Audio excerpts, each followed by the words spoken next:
Muito obrigada, muito boa tarde. Eu quero agradecer muito à Fundação Rei Dom Afonso Henriques, que nos tem recebido aqui com um acolhimento, de facto, que ficará conosco pela sua elegância, pelo espaço, pelo profissionalismo, pela organização. E também, é óbvio, agradecer à Sociedade da Independência Histórica, aqui na pessoa do Dr. Ribeiro e Castro, e também às celebrações dos 900 anos. Eu peço imensa desculpa de não falar em espanhol, mas é por respeito muito grande à língua espanhola. Não quero trucidá-la de forma que depois eu não volte cá. E que não me queiram mais neste maravilhoso país, nosso vizinho. Sim, venho da Ilha da Madeira, mas até é para explicar que, de facto, a minha família é viziense e foi por isso que entusiasticamente estava a defender o nascimento de Afonso Henriques em Viseu, que não tem absolutamente, da minha parte, nenhuma prova, mas que, pronto, é emoção a falar. E agora vou então iniciar. Só um bocadinho.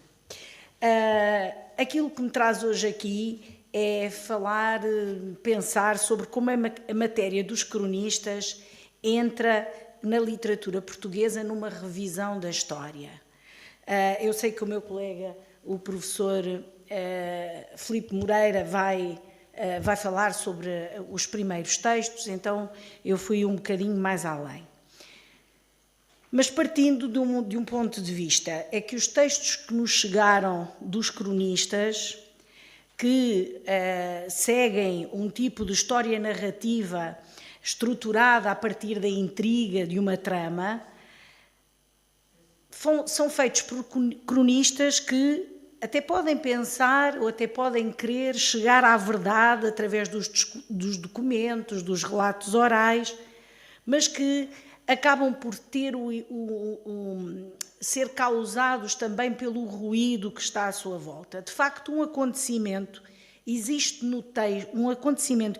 num texto não pode ser confundido com o real que se deu, com o acontecimento em si, com o facto.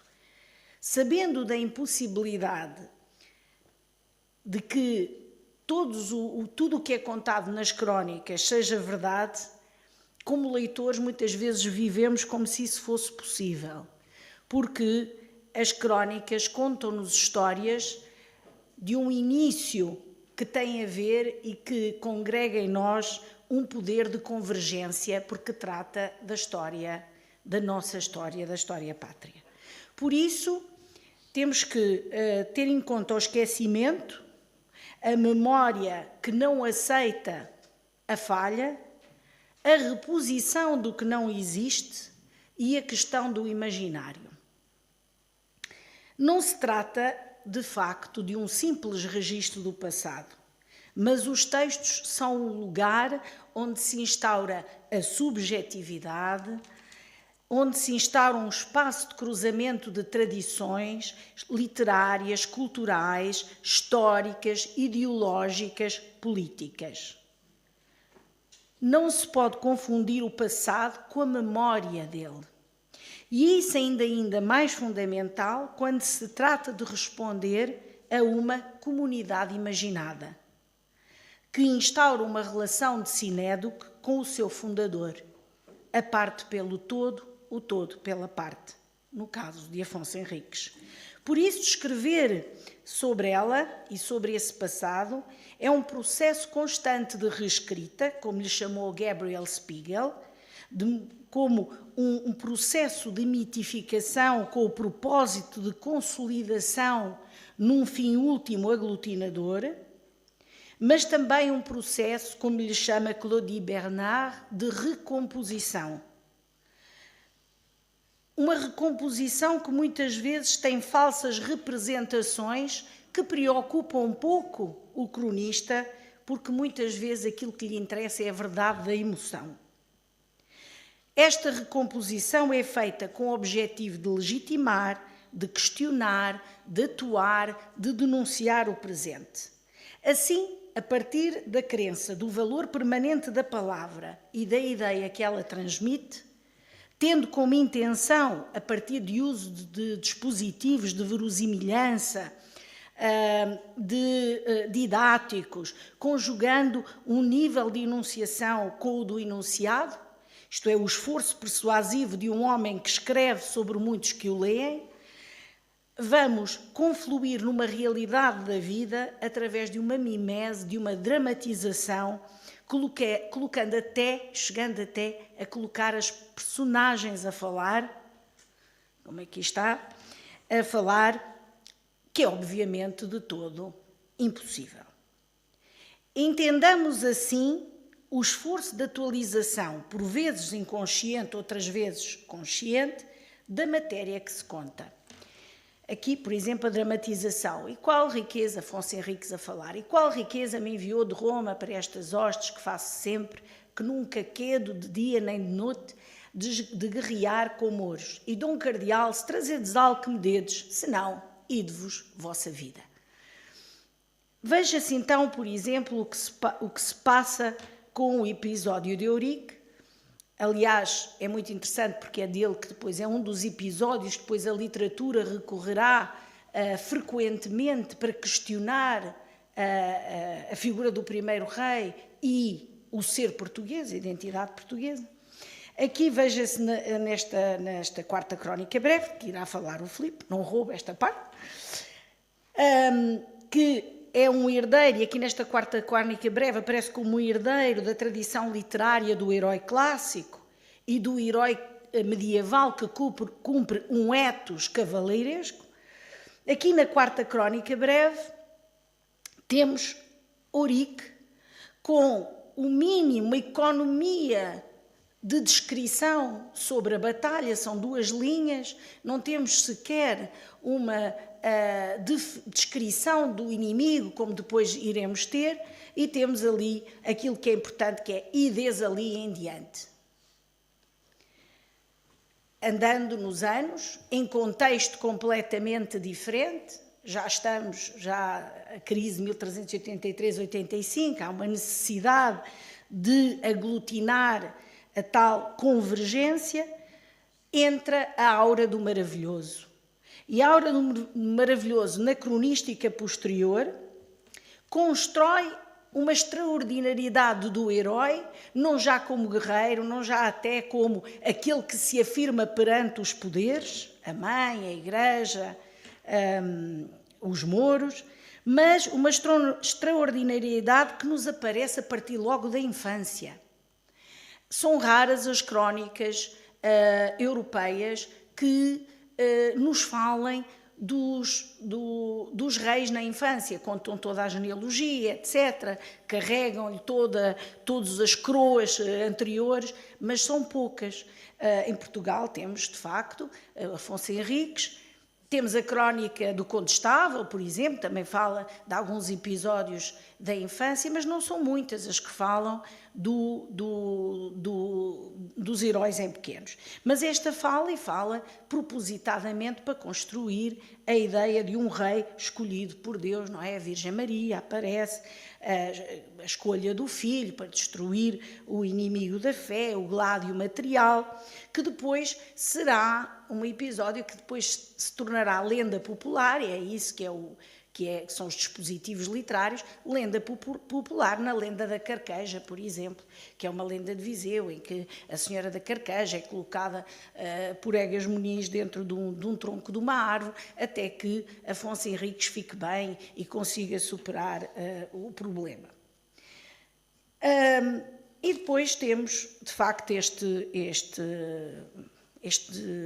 esta economia do autor da quarta crónica breve. Vamos passar aos anais do rei Dom Afonso de Portugal. Este cóno regrante vai incluir um registro épico-lírico na descrição da investidura de Afonso Henriques. Numa história que geralmente é feita por copulativas e Aqui temos, e cingindo-se, vestiu-se e cingindo-se, etc. Depois diz, vestiu-se com a armadura como gigante, pois era grande de corpo. E cingindo-se a si próprio com as armas para as batalhas, tornou-se nos seus atos, como um leão e como a cria do leão ruge na caça. Portanto, aquilo que nós aqui temos é, aliás, uma referência à Ilíada e à figura de Aquiles, que é frequentemente comparado com os animais selvagens pela sua força, pela sua ferocidade. E aqui temos estes símiles, não é? Que como o gigante, como o leão, como a cria do leão ruge na caça, e este locus da caça que é extremamente importante e que tem a ver com esta capacidade nobre da caça, mas da caça do inimigo, e isso também é importante. Por isso, a literatura depois vai-se construindo em relação a Afonso Henriques, em relação a estes episódios, em ciclos de admiração, em ciclos de irrelevância, em ciclos de desfavor, que dependem das condições e transfigurações políticas e sociais. Com a ideia de que atuamos a falar e de que estamos a falar de uma figura do real histórico que, trabalhada pela narrativa, é investida de um capital identitário mítico, que é o mais poderoso. E é por isso que chegamos a Camões. Neste processo de construção de uma mitografia da personagem, na acessão de Salvatore Battaglia, que explica como o resultado de narrativas que se elidem, que se acrescentam e que se citam, tem uma espécie de um processo de criação de um novo corpo, a literatura posterior foi transitando e transcendendo a tradição. E aqui temos Camões numa retórica laudatória, é um outro momento, nós estamos com um herói renascentista. Obviamente, Camões tinha lido Orlando Furioso, Jerusalém Liberata, portanto temos aqui Camões que transporta Afonso Henriques daquele momento para o momento presente que era o seu. E temos esta narrativa histórica tratada no interior de uma moldura épica, desenhando então este novo herói. E como é que o vai desenhar? Através dos episódios que nós poderemos considerar os episódios anedóticos. Anedótico não é para rir, é anedótico no papel de Roland Barthes, que, como diz, que são os episódios, as peripécias da intriga. Que peripécias lhe interessam? Dona Teresa. E Dona Teresa aparece como a Medeia. Incrível, este peso, a Dona Teresa já estava a ser construída como a personagem opositora a Afonso Henriques. Depois, São Mamede, Ourique, Lisboa. E aqui temos a parte de Ourique, a matutina luz serena e fria, as estrelas do polo já apartava, quando na cruz o filho de Maria, amostrando-se a Afonso, o animava. Ele, adorando quem lhe aparecia, na fé toda inflamada assim gritava: aos infiéis, Senhor, aos infiéis, e não a mim, que creio que podeis. Portanto, nem sequer me apareças a mim, vai ajudar as minhas tropas, põe-te aí, multiplica-te, não é? O que vai também buscar aquilo que é a narrativa da crónica, por exemplo, dos 5 reis, em que se diz que depois cada um tinha ao seu lado um outro guerreiro, que era o guerreiro divino que lutava com ele. Vamos até Padre António Vieira. Padre António Vieira vai, a partir de um documento encontrado, vamos pôr entre aspas o encontrado, em Alcobaça, nos finais do século XVI, o juramento de Dom Afonso Henriques, num outro momento, que é um momento importante de afirmação da dinastia de Bragança, vai, através disso, e muitas vezes dizem, Afonso está, é uma linha de grande de linhagem até ao nosso rei presente, etc., etc., vai inscrever Afonso Henriques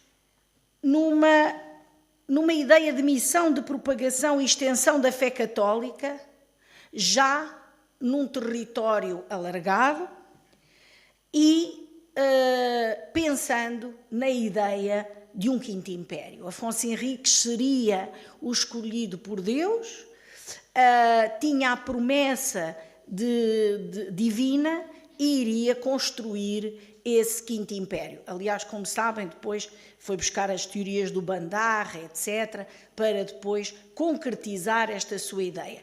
Esta ideia quase iniciática, de uma figura iniciática, que se conjuga com esta teoria, com este discurso legitimador da Casa de Bragança, é extremamente interessante porque ele, ao criar esta teoria, vai ser depois a base do pensamento de Fernando Pessoa. E é ele que aqui vamos com Dom Afonso Henriques. Pai, foste cavaleiro, e reparem que é pai, não é? Hoje a vigília é nossa. Dá-nos o exemplo inteiro e a tua inteira força. Dá, contra a hora em que errada, novos infiéis vençam, a bênção como espada, a espada como bênção. Já ontem tivemos ali até várias demonstração da importância da espada e aqui nós temos novamente.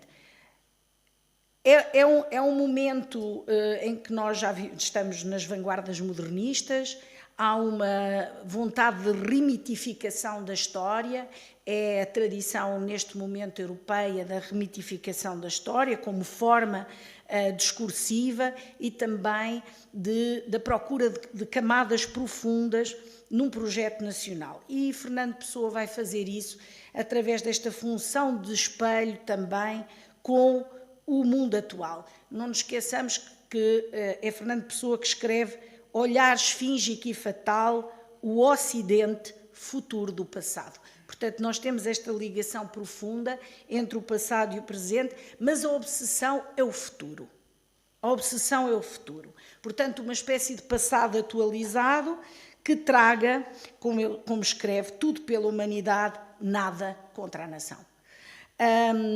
E isto é importante, porquê? Porque a Guerra Junqueiro, na Pátria, tinha demonstrado, Guerra Junqueiro, anticlerical, republicano, moralista, decadentista, tinha demonstrado que a Pátria tinha traído Afonso Henriques.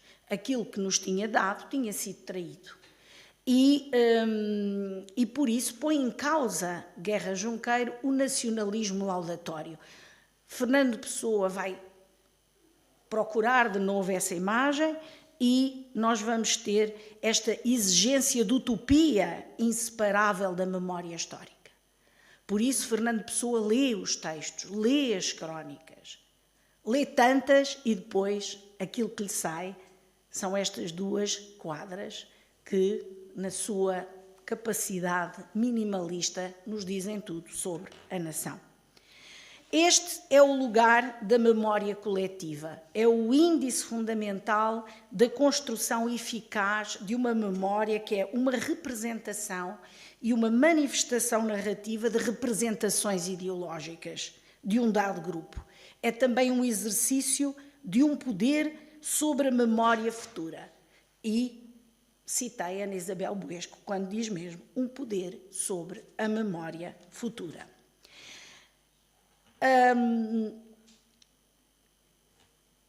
Mas vamos até a um outro período e temos um período em que a memória é usada para uma identificação, que é o período salazarista, e temos aqui, por exemplo, Virgínia de Castro Almeida, a história da Dona Redonda e da sua gente, uma das obras principais da literatura portuguesa para as crianças, é uma das nossas grandes escritoras. Sim, tinha em muito o favor de Salazar e da Sociedade da Propaganda, E aqui temos, as crianças voam, porque a Dona Redonda é muito grande e de repente explode e leva as crianças com ela para vários lugares do passado. E aqui leva-os para o Cerco de Lisboa.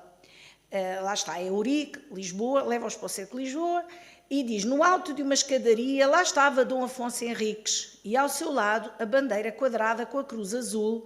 Como aquele homem era grande e lindo e forte. Portanto, nós temos novamente aqui também a matéria, uma determinada imagem histórica de Afonso Henriques que se cola aqui. Todos gritavam: Portugal, Portugal, Portugal. O Chico ficou à espera de ouvir quem manda, para responder logo: Salazar, Salazar, Salazar. Portanto, nós temos o colar aqui a Salazar. Mas caiu em si e pensou: já se vê que não pode ser, só daqui a 800 anos é que pode ser. Quer dizer, daqui a 800 anos vai-se cumprir esta ideia de Salazar estar lindo, grande e forte à frente da pátria. Com outra bandeira, claro, com outra bandeira. Mas nós temos também, depois deste período salazarista, eu não conseguia trazer-vos tudo, fui trazendo aquilo que achei que mais tinha a ver com momentos construídos ao longo da história. E aqui temos José Saramago, que às crónicas vai, e aqui temos o Cerco de Lisboa, com um cronista, Raimundo da Silva. Dom Afonso Henriques quer convencer os cruzados a ajudá-lo a atacar Lisboa, e o que é que ele lhes vai contar? O milagre de Eurique. E diz, e escreve o cronista: depois de declarar a Dom Afonso Henriques, não tinha mais que por palavras suas contar o milagre de Eurique, introduzindo-lhe, claro está, a esperada porção de ceticismo moderno, aliás autorizada pelo grande Herculano, e dando soltas à linguagem, ainda que sem ceder o comedimento, por não serem os revisores habituais arautos de ousadias em matéria tão vigiada pela opinião pública. E somos nós quem está a vigiar este contar daquilo que se passou. José Saramago precede o texto de António Lobo Antunes, As Naus. E eu leio-vos antes, que é para não demorar muito, leio-vos antes este bocadinho. Vasco da Gama e Dom Manuel passeiam-se por Lisboa, são pessoas decrépitas, vieram da Índia e são quase dois fantasmas, não são reconhecidos, são gozados pelos miúdos da Penha de França e do Beato, pelas vendedeiras das hortaliças.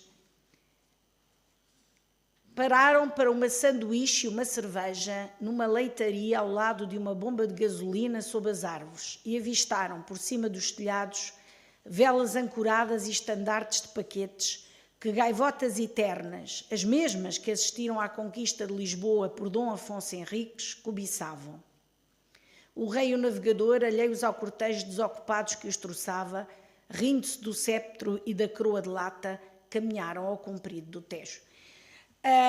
Este texto de António Lobo Antunes põe em causa o nacionalismo laudatório, com uma visão distópica da história portuguesa, distópica da realidade.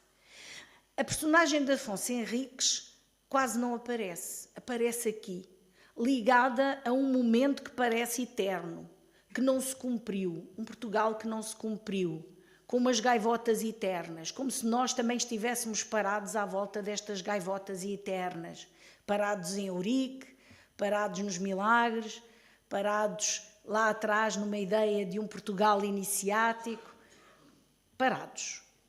Estas gaivotas estão ali. E é interessante que ele não tenha posto os corvos de São Vicente, ele foi buscar mesmo as gaivotas, não é? De Afonso Henriques. E a pergunta é, fomos sempre assim ou fomos nós que traímos a ideia da expectativa?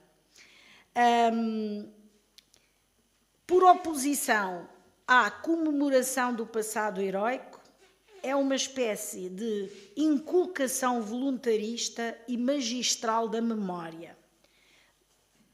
Mesmo criticando, ela é destinada a definir uma comunidade, uma co-comunidade, que era o mesmo que as crónicas também faziam, com, é óbvio, muitos séculos de diferença e também intenções diferentes. Não, uma intenção é comum, esta ideia da comunidade, da resposta à comunidade imaginada, que honra o presente como caução aos nossos, legitimando os nossos usos e costumes, legitimando-nos a nós e demonstrando que nós somos, no fundo, a ligação entre todas estas recordações, estas imagens construídas de que não nos conseguimos livrar como as gaivotas. Por isso, a memória é retrabalhada, recomposta, valorizada, hierarquizada e voltamos atrás numa espécie de paramemória, porque junta recordações paralelas, complementares, contraditórias, numa espécie de grande economia e ideia do devir. Lembrando-nos que contar história nunca é um exercício de inocência. E agora, se calhar, a pergunta é o que se seguirá às naus e à história do Cerco de Lisboa, de que Afonso Henriques, o que é que se vai buscar à história para nos fazer aquilo que somos hoje. Muito obrigada.